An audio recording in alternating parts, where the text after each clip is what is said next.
Cullen live in 1 minute.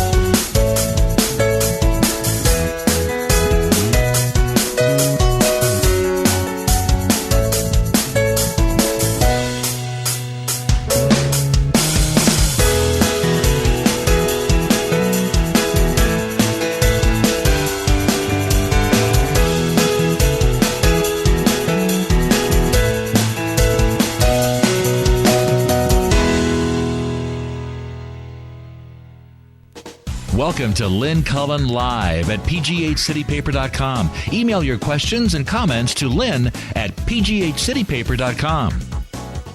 Hey there. Oops. Hello. Hey there. Lynn Cullen Live is a bit of a misnomer today. I'm half alive. And if I, begin coughing and stuff and can't get it under control, this could be an abbreviated program. I'll tell you that right now. But I'm going to try to soldier on. I don't want my sister to spell me today. So, hey, it's Wednesday. It's a big Wednesday in Pittsburgh, Pennsylvania. This is the Wednesday where those Cubbies come to town. I suppose they're over to here. Where the Cubs and the Pirates tussle one last time this season. And I got to tell you, but I'm always negative. It's true. So, but I just have this feeling of dread as opposed to excitement. It's a bitch being a pessimist sometimes, I'll tell you. I just sort of dread. Oh, but under it, there's this incredible excitement. For years, I used the word anxious incorrectly. I would use, and I think many of you do too, I would use the word anxious when the word I meant was eager. And stop and think about that. You don't hear people use the word eager.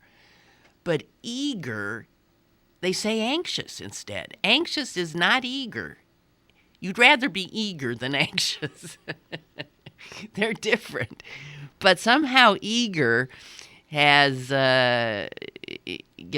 meager respect.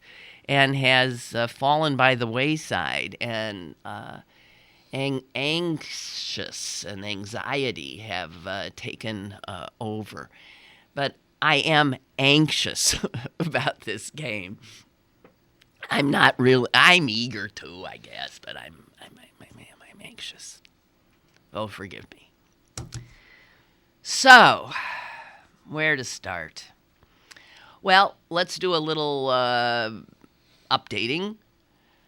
I told you about the Texas textbook, that high school textbook, I think it was, in a chapter on America as a nation of immigrants, actually had some kind of a chart and then a caption under it that said something to the effect of that Africans were brought over to the United States as workers on the agricultural plantations. That's what it said. Yeah. And some kid reading it was smart enough when he read it to stop and say, "Workers? Workers?" I think they meant slaves. He told his mom. His mom went ballistic, got on Facebook, all hell broke loose. And here is an upshot, okay? McGraw-Hill has now said it is offering stickers to schools that bought its world geography textbook, stickers that will be placed over a caption that described slaves as workers. I told you yesterday, they said they could easily, obviously, correct the digital book, but this one they can't. So it says here that a sticker would be sent to cover the error for books currently in use. So there's a update. We also talked yesterday about guns, and we talked about the fact that the statistics regarding gun deaths in this country are so mind-blowing. And even in our numbness on the subject, it's mind-blowing when you find out that almost 3 times the number of cops killed in a year is trumped almost 3 times by the number of preschoolers shot in a year in this country. So in this country, it is more dangerous to be a preschooler than a police officer. Quite a bit. So we talked about the little girl who's now dead, who is dead because she wouldn't let the neighbor kid, who's 11, see the puppies. That'll teach her, I guess. Can I see your puppies? No.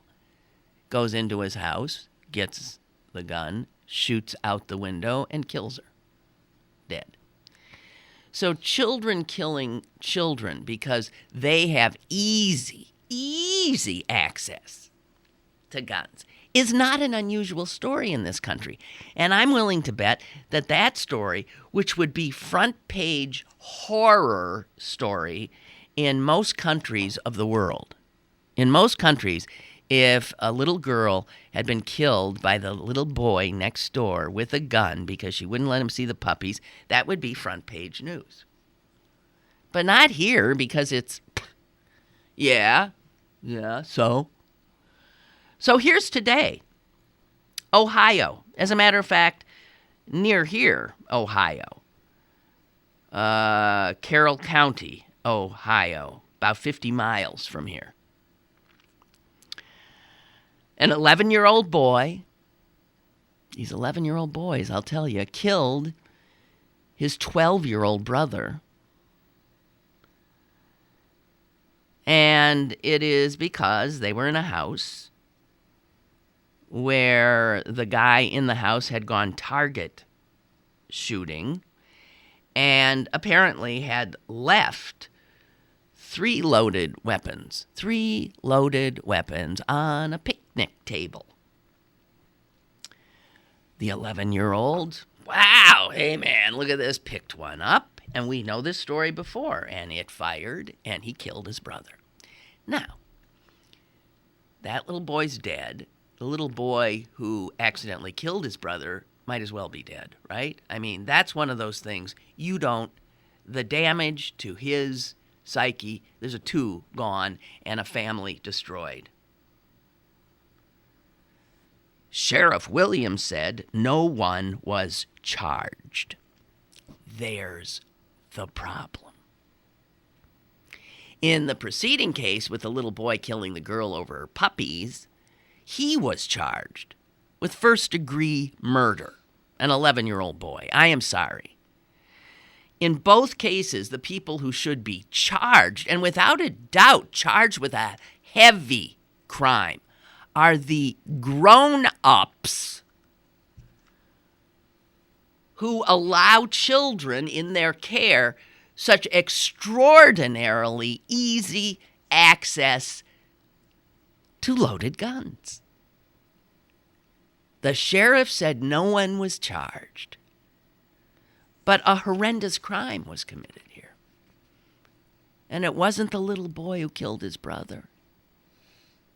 It was the adult. Might be a great person in every way, but he, like so many Americans, doesn't think about guns as dangerous. They don't, somehow, they believe their own crap. That a gun by itself is not a dangerous thing. That only in the hands of a criminal is it a dangerous thing. And all the facts and figures thrown at them does not make them pull back. No. So there you have it. I'm sure we could do one of these every day. Every day. Maybe we could have little bulletins throughout the day of how many kids were killed in America because of the grown-ups' inability to be grown-ups.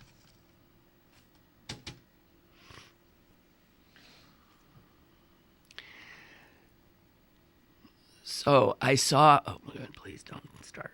I saw a extraordinarily moving 90-second black and white commercial, I guess,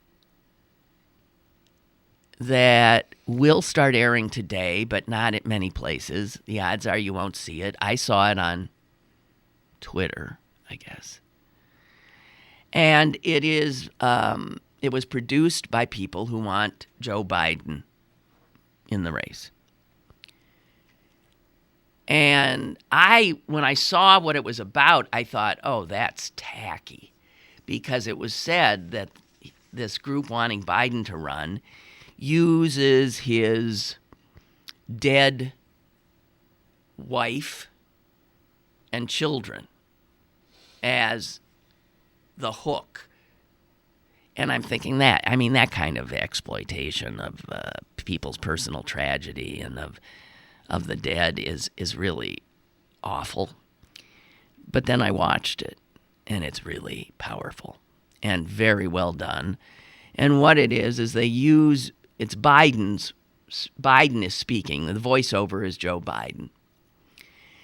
And they took the voiceover from remarks he had made at a college graduation. So this was a commencement address that the vice president had given, and the timing was just a few days before his son, Beau, succumbed to brain cancer. And it's powerful stuff what Biden told those graduates. But he told them that tragedy, he was talking about the horrific car accident that killed his first wife and his daughter and severely injured his two boys. And as he's telling the story, one of those surviving boys is now dying. But he talks about how that kind of tragedy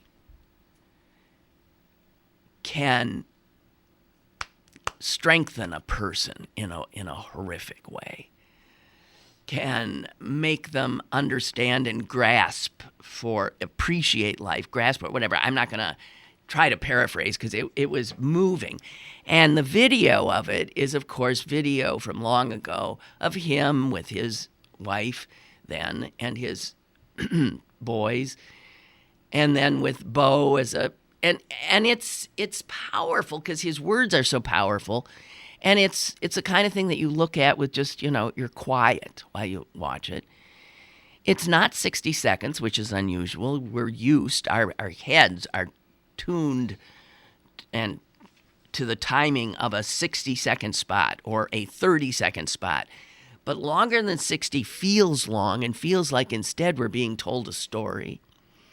And I think that made it powerful.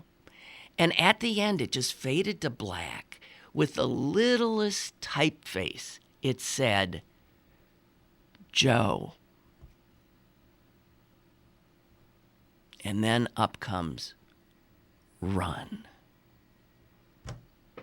It was powerful. Really well done. Now, Biden himself didn't have anything to do with it. Biden is, and whether I almost hope he doesn't, because the Clintons they'll kill him. They'll grind him into the dust. And in so doing, will make Hillary even less likable, damaging her when in all likelihood she will be triumphant. I don't know. If I had my choice of all the people who are out there who could be the next president, I'd pick Joe Biden myself. I would pick him in a minute. I truly would. My gut sense of him as a great guy, and his resume is every bit as impressive as hers. He's been around, and his people skills are great. His ability to get along with Congress is great. His politics are fantastic. He's the one who pushed Obama on the gay thing, right? Remember that? He has pushed. He's more liberal than Barack Obama. So, I don't know. I do not think Bernie Sanders can win a national election. Although, if both parties go insane and one puts up Bernie Sanders and the other puts up Donald Trump or Ben Carson or Carly Fiorina, who do you think could win? Trump against Sanders in the United States of America. Who would win? Dear God in heaven, I'm afraid Trump would win that one. So anyway, the rest of the world looks at us like, what the hell in our politics? What the hell in our gun culture? We really must be. I mean, we're easy to mock in that regard. And because we're the top dog, make no mistake, other people love to take us down. Any top dog is resented. You know, ask the New England Patriots. Anyone who's on top gets hated. But to give the haters so much fodder, man, we're working overtime on that score.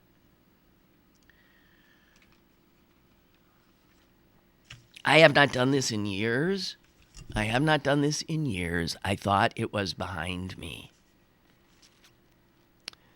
But I had alluded to this last week,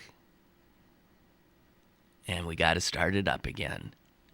And believe me, I am sorry, and I know you are sorry, but I also know we need, as Americans, to not turn away from what we are doing as a nation and as a people. So let me do what I have done so many times since 2011.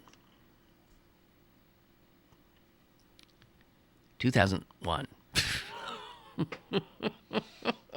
I knew that didn't sound right. Oh, God. Jeez, 2001. That's so long ago. Okay. Hey, by the way, so people being born now, the horror of 9/11 will not be horror to them. And so they will not have been wounded in the same way that we were. And I would think they would be, because they were not wounded in that way, less inclined to be emotional in their reaction to confronting. Notice I didn't even say fighting. Confronting terror. This tactic of terror and the scary people who are employing it. But that brings us to what I was intending to do, so let me do it. This is from a box in today's New York Times. The title, the headline is, as it always has been, Names of the Dead. The Department of Defense has identified 2,355 American service members who have died as a part of the Afghan war. It confirmed the deaths of the following Americans recently. Jonathan Golden age 33, captain, Air Force, Camarillo, California. Ryan Hammond, 26, staff sergeant, Air Force, Moundsville, West Virginia.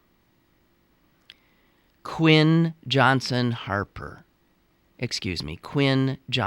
Harris, 21 years old, senior airman, Air Force, Milwaukee, Wisconsin. Jordan Pearson, 28 years old, captain, Air Force, Abilene, Texas. Casey Ruiz, 21, airman first class, Air Force, McDonough, Georgia.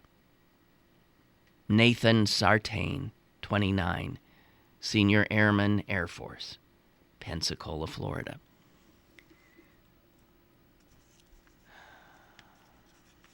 I thought we were done.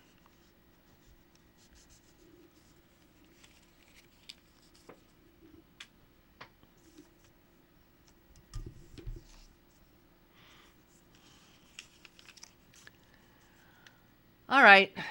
Now what? I feel like I'm totally bumming you guys out. I'm sorry. I can't. What am I supposed to do? You know, the other story, I just can't. You know, there's stories you just literally turn your head, can't bear. When that hurricane was forming in, near Bermuda, and I remember the early reports before it had done much damage, they said that a freighter had radioed that it was taken on water and that there was concern and there was no blah, blah, blah. And I remember when I saw that, I thought, oh, my God. And it said 33 people were on board, I think it was. I thought, oh, my God, to be on that vast ocean and to have a storm like that come at you and buffet you. What terror that must be. And then, just the other day, I heard a mother of one of the crew members who still was hoping her daughter would be found. The mother read the last email she had received from her daughter who was on board. And the daughter said something to the effect of, I suppose you know that we're heading into, I don't know if she said a tropical storm or a hurricane, but the crew knew that's where they were heading right into it. And the daughter tells her mother, this is scary. The daughter had trepidation. She told her mom she was scared. And then she just said, love to you and love to all. And that's the last of it. There are a lot of questions being raised. We knew, it was known that tropical storm was there. And it was known that thing was going to turn into a hurricane. And yet that ship took off from the United States, carrying all this cargo, heading toward Puerto Rico, and essentially heading right in to that storm. We now know that the ship was an old ship, really old ship, that it didn't even have the kind of lifeboats that now almost all freighters carry. All they had were two rickety, big old lifeboats like we used to think of lifeboats as. But what lifeboats are now is like they're totally encased, like plastic things. I mean, if you saw the Tom Hanks movie about the Captain Phillips, you saw what these lifeboats are now, and the ability to ride out a horror like a hurricane in one of those, much like, so the ship was not well accoutered or prepared. And they're also, and now questions are not only of the ability of the seaworthiness of that boat, but the decision-making of a captain who would go straight into a storm. But now, according to those in the know, it is said that the captain's choice was likely tied to the pressures captains face by their companies to deliver that cargo on time. Because if it ain't delivered on time, there are financial penalties for late delivery, and the owners of the ship won't make as much money. And so here we have again people's lives being secondary to filthy lucre. Here's somebody who, a quote from a search and rescue expert. He said, financial pressures and less than perfect maintenance, these are common themes every time we lose a ship catastrophically. So there it was. Those hardworking crew members were on a crap ship. They were being put into extraordinary danger. And let me tell you, the minute they abandoned ship and tried to get into those old lifeboats, which they apparently did not manage to do, they didn't have a chance. They were in a stage 4 hurricane.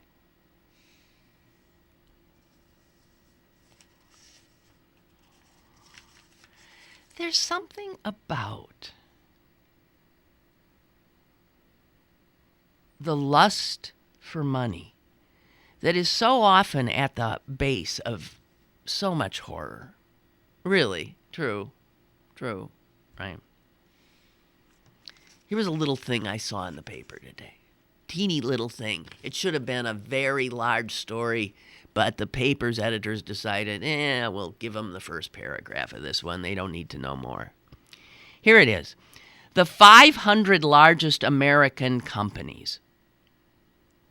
That's a bunch of companies. 500. Do you know how much money, how much profits, their profits they've got that they won't bring into the United States, that they hold offshore so they don't have to pay taxes on it? You add all that money up and you know what you get? Over $2 trillion.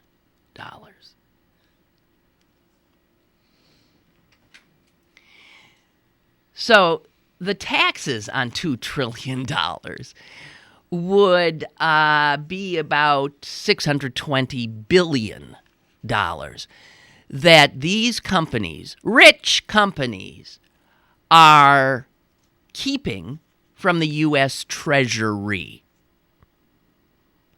A treasury that is depleted, a treasury that we, the little people, are constantly feeding. We don't have the ability to take our little bank accounts and go overseas with them.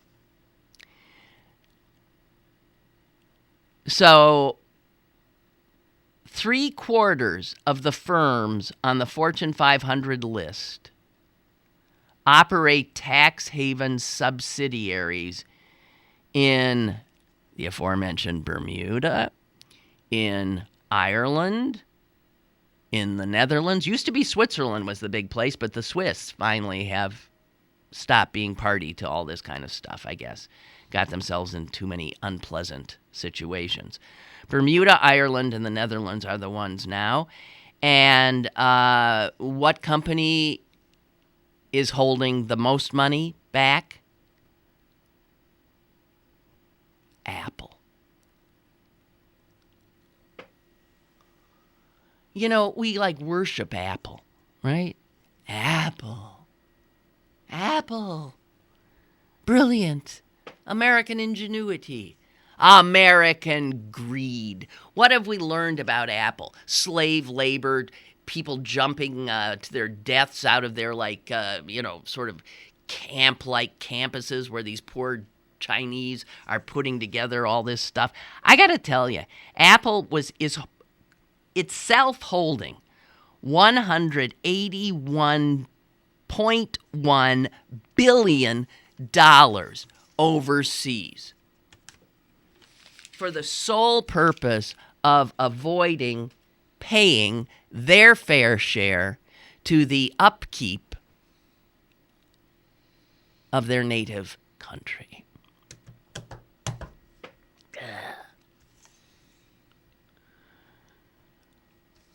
Okay. See, I got nothing. Oh, here's something happy. By the end of the month, nearly 6,000 people who are currently in the federal prison system will be free. That's good.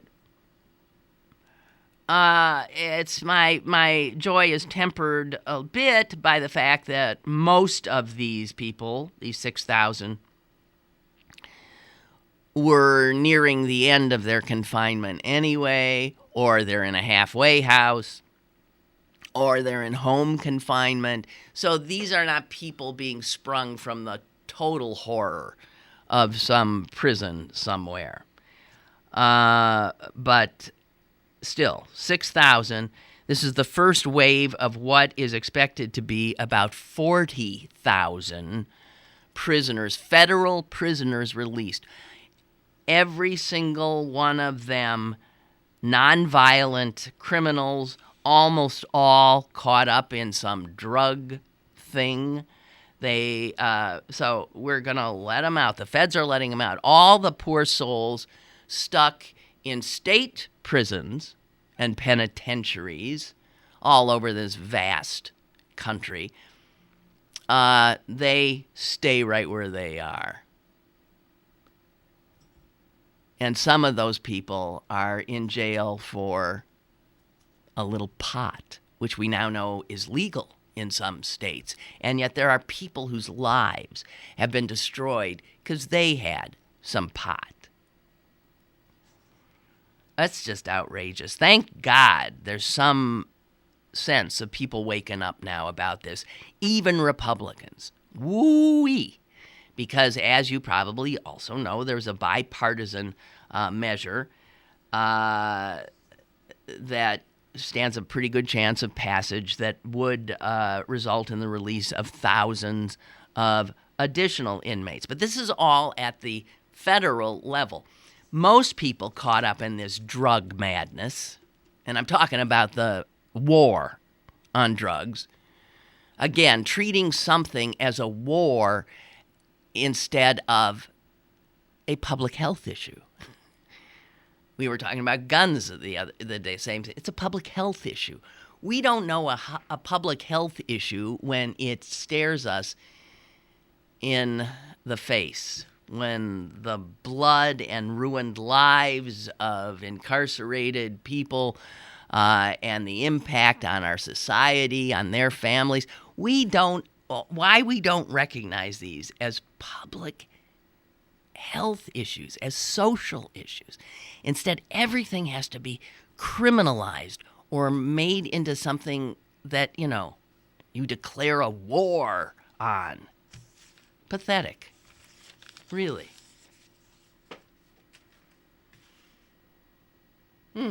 Okay, I found out two funny things. I don't know if they're funny. They're unusual, and I want to share them with you. So, the new Speaker of the House is going to be a Republican because they control the House. And it was generally thought that the guy that would replace Boehner was this handsome young Californian, Kevin McCarthy. And then, who, by the way, he's authored 2 bills in his time in the Congress of the United States, and both had to do with naming a building something. He has sponsored no substantive legislation. He's just a nice guy who knows how to make other people like him. So everybody likes him, and it's widely believed that since he's gone about going up the ladder every step, and he's now one step away from the big prize that he's the guy.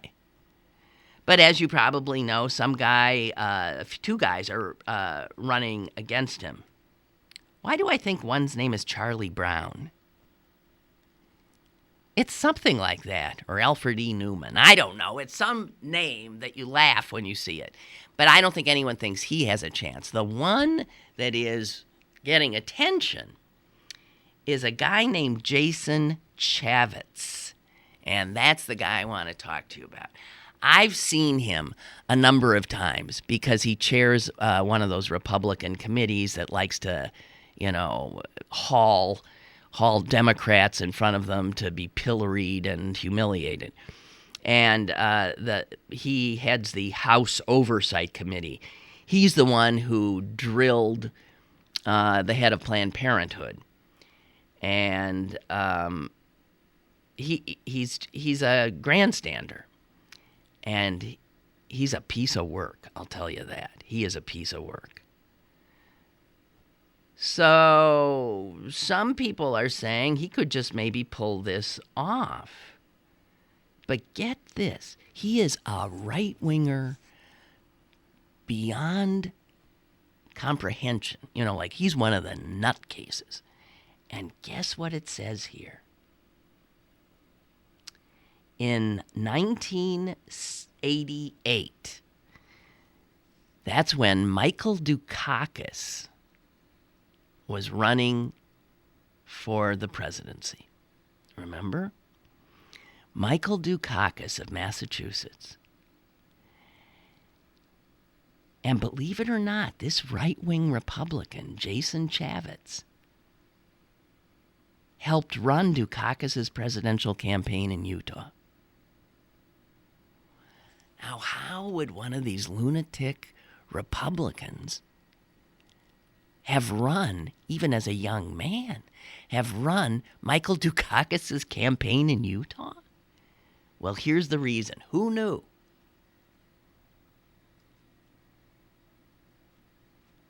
Dukakis' wife. Anyone remember her name? Who was Dukakis' wife? Wasn't there an issue with her, too? I forget what. Dukakis' wife. There was a famous question asked of him, which he didn't handle well at one of the debates, I think, where he was asked, look, what if somebody raped your wife? Wouldn't you want to haul out a gun and kill him dead and this and that? I don't know. And he gave this sort of dispassionate, sort of totally dispassionate remark, and all hell broke loose and blah, blah, blah. I don't know. Usual American political claptrap. But it turns out that Jason Chaffetz, Republican crazy person who maybe could be the next Speaker of the House, Kitty Dukakis, that's the name, was once married to his father. Oh, wait. Chavetz's father was married to Kitty Dukakis, meaning she was his stepmother. But obviously that was before she married Dukakis. But he remained very close to the Dukakises and to Kitty, and in fact, they still see each other. He says, sometimes I still see them, at family events.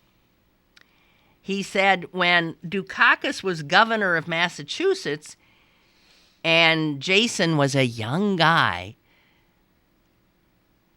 the governor, Dukakis, once raced to the Boston airport to make sure that young Jason switched planes. Okay. And so Jason Chaffetz adores Michael Dukakis. Isn't that weird? Okay, just saying. So if Chaffetz has suggested that President Obama should be impeached over Benghazi, He's a total piece of work. I don't know what to tell you. Good God. And he converted to being a Mormon. Who does that? Who does that? Of course, he came from a weird situation. His father was a Jew. His mother was a Christian Scientist. And so he decided, I'll one-up both of you. I'm becoming a Mormon. But of course, you have to be a Mormon, I think, in Utah if you want a career. And he said, in regard to heading Dukakis's campaign in Utah, it was all sort of absurd anyway. He said, because, quote, Chavez, there are like 7 Democrats in the whole state. But is that weird? This firebrand Republican, fire-breathing nutcase, Jason Chavez, who could, Young Turk, could, loves Michael and Kitty Dukakis and considers them, and for good reason, family. Oh, boy. And Kitty Dukakis, Dukakis. So Dukakis's sister or aunt was Olympia Dukakis, the actress. Was that his sister? Olympia? Can't remember. Them Dukakises, they get around. Anyway, Beth writes, Lynn, I just got done working with and have been, what? In one of those new lifeboats. Oh, no, in one of those lifeboats. You mean one of the old ones? She says they are not old and are designed very well. The problem is they are not designed for 50-foot waves. Oh, the new ones, and are an enclosed unit. Yeah. The experts we use said that a crew really should not be in them for more than 48 hours. Overall, they have a very good success rate, and many of those who escaped from the BP oil rig explosion used those kind of lifeboats, these sealed ones. Yeah, but the ship that went down did not have those. It is possible they could have survived maybe in those. They had not a chance. Not a chance. I mean, the waves took their big freighter down.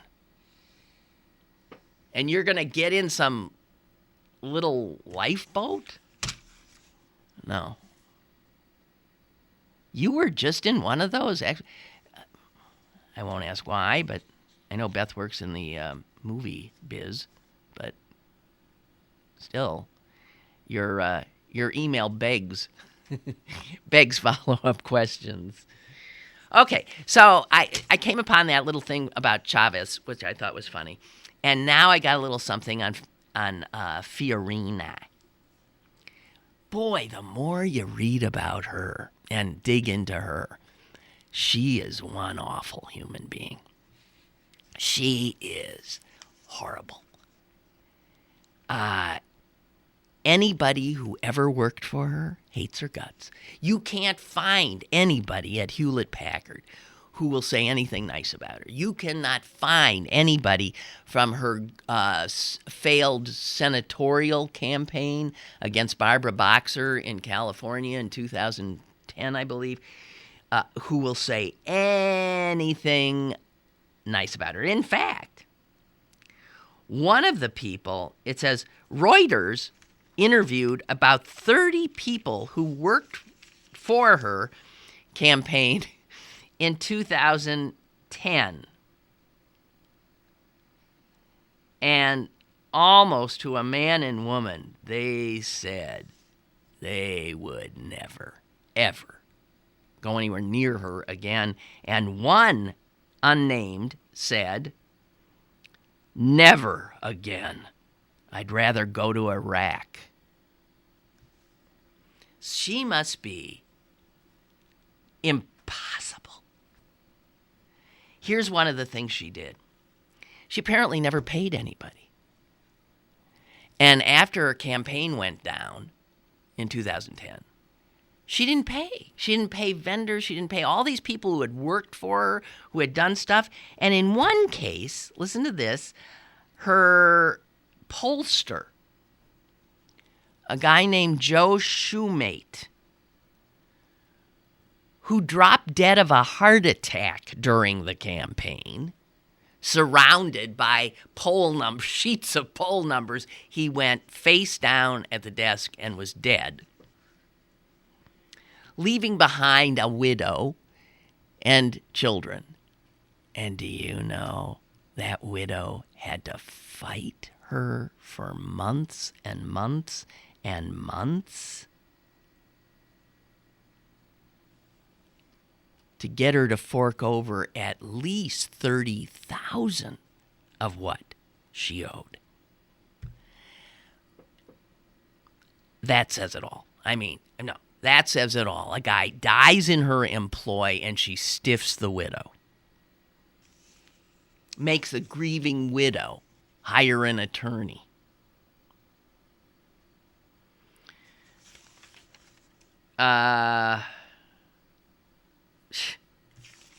So, when she lived in New Jersey, she never voted, never even registered to vote in New Jersey. And then when she went to California, she rarely voted. On occasion, she did.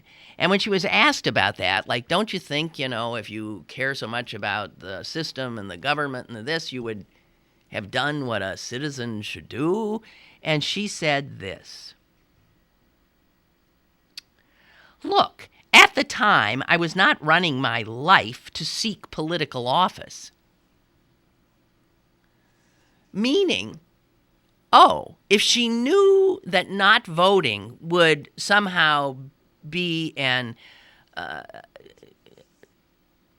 something that would be perceived as not good for somebody who was seeking to be the president of the United States, why, she would have voted, of course, because that was... Oh, God, she's just awful. She's just awful. I refer you to Frank Bruni's column in today's New York Times if you want more. She's scary. Okay, what we got here? Here's somebody telling me Chavez. Oh, this is Mike in Philly. This dude is a complete moron. Well, yeah. First of all, he presents a slide. Oh, yeah. He's the one who put that slide up at the hearing. It was Cecile Richards of Planned Parenthood. And that slide was, he was trying to show that Planned Parenthood, I guess he was contending, perform more abortions than like breast cancer screenings or something, which is just such unbelievable bullshit. I mean, it's like, if you're going to make up a lie, make up one that maybe you can, foist off on a, idiotic public. But he said at the hearing when he came out, this comes from a reliable source. No, it didn't. It came from a crazed lunatic anti-abortion group. And it was bullshit. And a while back, says Mike, he was speaking on the floor of the House about Abraham Lincoln and started to cry. Well, that endears me to him. Why was he crying? I mean, come on. It was 140 years ago. Whoa! Mike! I'm not with you there. Anybody who's speaking of Abraham Lincoln starts to cry. I like that. When I think of Lincoln, I could start to cry. What a great, wondrous man. And he was mowed down exactly when he could have finally exhaled and maybe helped prevent the kind of chaos that occurred after his death. Oh, P.S. I stole that from John Oliver, who lambasted him this past Sunday. Oh, okay. Well, no, seriously, not knowing what he was saying and why he started crying, I don't know. Okay, what else is happening? God help us. Okay, Ben Carson, he's being pilloried for saying about if he found himself in a situation like those poor students at the last college that got shot up. He said, quote, "I would not just stand there and let him shoot me." Which a lot of people thought was a bit disrespectful to the dead. Suggesting that, hey guys, why didn't you do something? I would have been heroic myself. I would have gone. First of all, nobody knows what they would do in a situation like that. But Carson also suggested to USA Today that kindergarten teachers should have weapons training. I guess he finds the number of preschoolers killed in this country not good enough. I mean, he maybe wants to up that a little bit. Oh, good. Beth has given us a follow-up. I just finished a movie about the BP oil rig explosion, and that is why I was in and around those boats. Okay, cool. Jeez.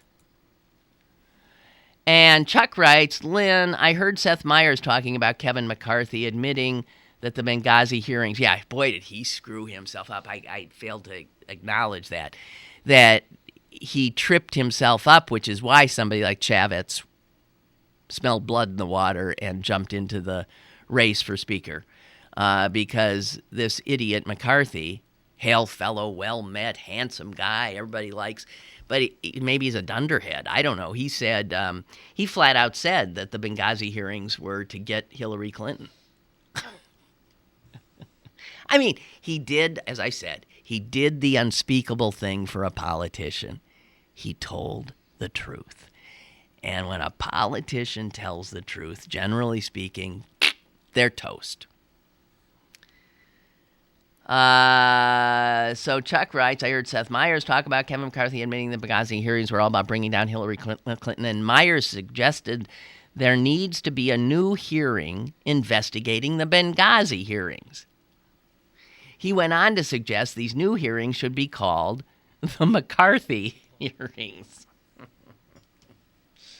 Oh, I think we already did one of those, didn't we?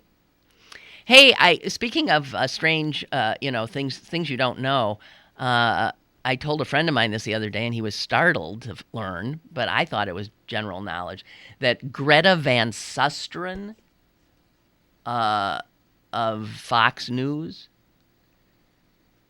who hails, by the way, from Appleton, Wisconsin, where Joe McCarthy was from, that Greta Van Susteren's father was like Joe McCarthy's mentor. He was the guy that helped McCarthy launch his career after World War II. So that's not as surprising as Chavez, loving Dukakis, because Van Susteren and McCarthy, that makes a little more sense, I guess. Okay, somebody has sent me the John Oliver video. Okay, well, I will enjoy watching that. It's interesting to see that, first, I haven't said anything about Colbert on the Late Show. No, what is he? What's that called? The Letterman Show. What do they call that now? You don't know? I don't know what they call it. The Late Show, yeah? Anyway, I haven't watched in real time, but I've seen things. Colbert is so damn smart and so entertaining. And I think he is going to create a show there that will more than make up for the absence of Jon Stewart. First of all, it's quite clear that all of the top movers and shakers in the political world and every other realm want to be on the show. And he's a good interviewer. He's a smart interviewer. And I think he will be more of a political player than like the guy who does Face the Nation or Meet the Press or those boring, stolid, unwatchable Sunday morning shows that used to be considered, like the plums for a media person. You get that, then you are a powerful person. like Tim Russert, right? You are somebody that holds politicians' feet to the fire, who they have to prep before they come on your show. Well, now that was Jon Stewart, and now it's John Oliver, and it's Colbert. And it's odd that now it is the truly entertainment media. It is the comedians who are doing the job that journalists used to do. And that's amazing. Really amazing. But thank God they're there. Also, back to Carson, Ben Carson, he says, if I'm president, I'm not going to be a comforter-in-chief. He said Obama shouldn't go to Oregon to console the families of victims because a lot of members of that community don't even want him there.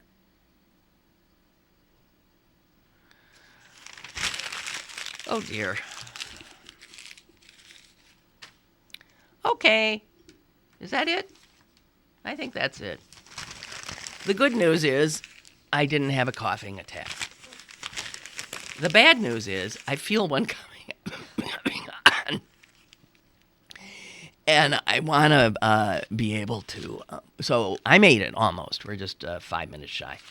So let me go. And let me say, with as much conviction as I can muster, even though it's coming from a great deal of anxiety, not eagerness. Go Bucks! See you tomorrow.